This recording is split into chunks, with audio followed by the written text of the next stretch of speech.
ঈদ তো চলে আসলো আর এখন সবার বাসাতেই অনেক কাজ, যেহেতু কোরবানি ঈদ তাই কোরবানি ঈদের আগে সবার বাসাতেই প্রচুর কাজ থাকে। এখন সবাই ব্যস্ত, মায়েরা, বাসার বউরা। তো আমিও কিছু কাজ করছিলাম আর আপনাদের সাথে একটু শেয়ার করে নিচ্ছিলাম। হ্যালো এভরিওয়ান, আসসালামু আলাইকুম। আমি মনিরা চলে আসলাম আরেকটা ভিডিও নিয়ে। তো আজকে ভিডিওটা শুরু করছি সকাল থেকে।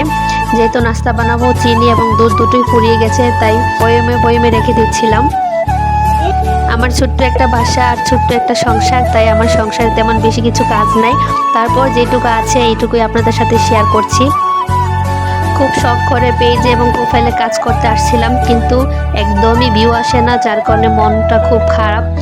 একটা পেজ বা প্রোফাইল মূলত দাঁড় করাতে অনেক সময় লাগে, কিন্তু যাদের ফ্রেন্ড সার্কেলস বা আত্মীয় স্বজনরা সাপোর্ট করে তাদের বেশি দিন লাগে না, কিছুদিনের মধ্যেই পেজটা গ্রো করে। কিন্তু যাদের কেউ সাপোর্ট করে না তাদেরকে অনেক চেষ্টা করে, অনেক কষ্ট করে প্রতিনিয়ত অ্যাক্টিভ থাকে, তাদের পেজটা গ্রো করতে হয়।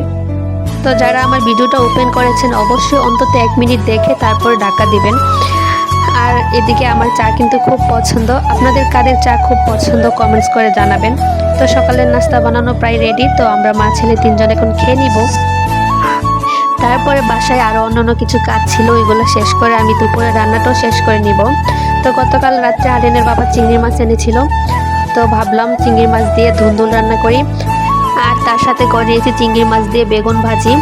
আর এই চিংড়ি মাছটা কিন্তু আমার আরিয়ান খুব পছন্দ করে।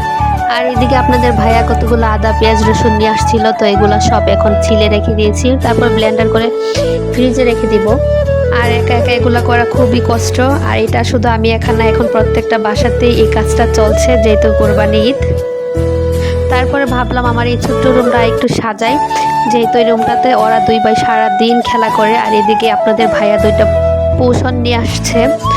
তো আমার আগের বাসাতে গ্রামের বাড়িতে খুব বড় একটা ওয়ালমেট ছিল, ওদের খেলনাগুলো খুব সুন্দর করে সাজিয়ে রাখতে পারতাম। অনেক বড় থাকার কারণে এটা আনতে পারি নাই, তো এই খেলনাগুলি সারাদিন এলোমেলো হয়ে থাকে, তাই একটা ঝুড়ি নিয়ে আসলাম।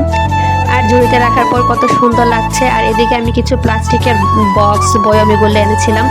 বাসাতে একদমই আদা পেঁয়াজ রসুন রাখার বক্স নাই, তাই এই সুন্দর বক্সগুলো কিনে নিয়ে আসলাম। কত সুন্দর, আমার কাছে তো বেশ ভালো লাগছে।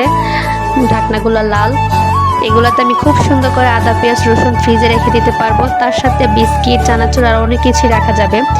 আরও আনছিলাম একটা খাড়ি, আর সামনে যেহেতু পিঠা বানাবো তাই একটা চালনি নিয়ে আসলাম। আর এই ছোটো বয়মগুলোতে এলাচি এগুলো রাখতে পারবো।